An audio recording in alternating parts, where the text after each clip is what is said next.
Hi, this is Mico, BMW of San Francisco. We got today our first BMW X4. This is the X4 35i. So I wanted to take a quick look and then I'm going to take a quick drive. So you can see this is like the smaller, basically it is a smaller version of the X6. This is a sport activity coupe. So it's a car that's shaped like a coupe, but it does have 4 doors and it is an SAV. It's a sport activity vehicle. All these cars will come with all-wheel drive. So it's a similar car to the X5, similar footprint and powertrain, the whole frame, but again, the shape is different, it makes it more aggressive, lowers the center of gravity, and it's going to improve the drive. Let's do a quick walk around and see what it feels like. So right now, the passenger seat is moved all the way to the back. This is as far as it can go, and it's important because I want to show you how I'm going to fit in the back of the car with the front seat moved all the way. So you see, it's pretty tight, but I can still sit like this. As far as the headroom there's plenty, so it's pretty comfortable. If I move behind the driver, then it's pretty much like the X5. There's a lot of leg room, very comfortable ride. It is a 5-passenger car, which means another person can see here. There's a seat belt. As usual, you can lower this down. This is all standard. Let's take a look at the back of the car. We have the full hatch, automatic. This is a standard feature.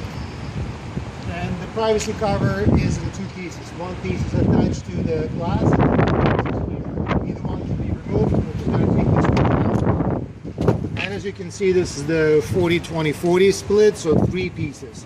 The purpose is that you can split either side, all of them, or you can just push the middle through, so you can put skis in the middle and still have 4 people in the car. This cargo system will allow you, rails will allow you to secure your cargo if you want to tie something down. And just a little bit of storage down here. Again, very similar to the X5, pretty much identical, except for it's not as tall, so it's a different hatch. The roof is sloppier, and that's it.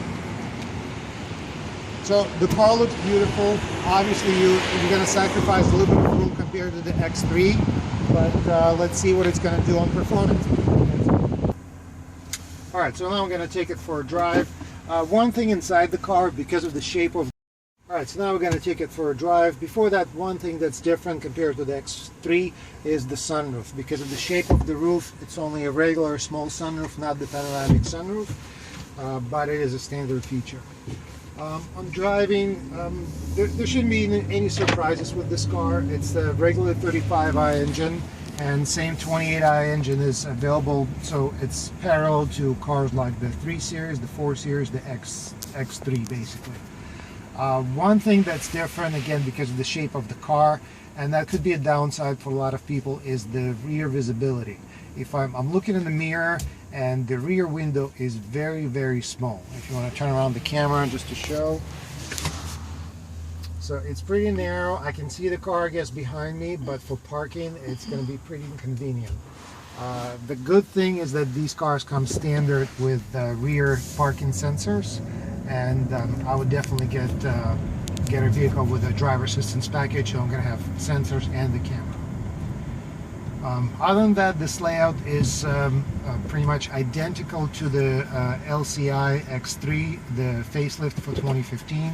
You have the new style climate control, latest system navigation. I think it's the iDrive 4.2.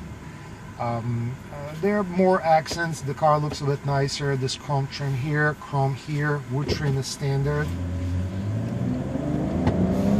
So one thing I want to test, I don't want to drive too fast. Obviously this car can drive fast, but I want to test it on a windy road to see how it handles on turns, because this car should have an advantage in handling.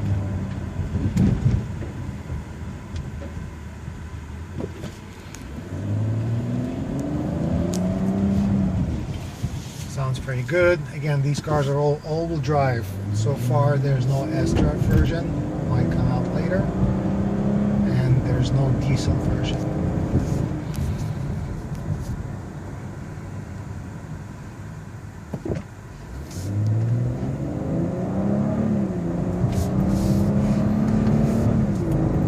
Let's go to sport mode.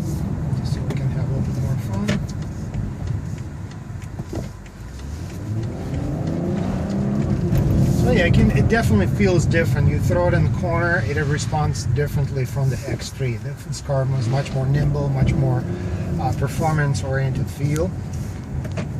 But here comes the true test. We're going down Vermont Street.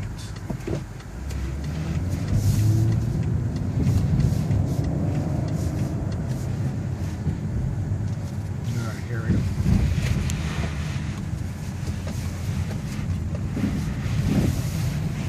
So this car drives just as well as a coupe probably would have been driving. It's very tight. The steering is very responsive. As you can see, it's totally quiet. And again, it meets the expectations that this car is lower to the ground, it's slightly wider, and you definitely have that coupe feel in the driving. Probably would have been a little bit more exciting if it was a rear-wheel drive, but all-wheel drive gives you the confidence that this car is totally safe to drive. So this is it. This is the new X4. Thank you for watching.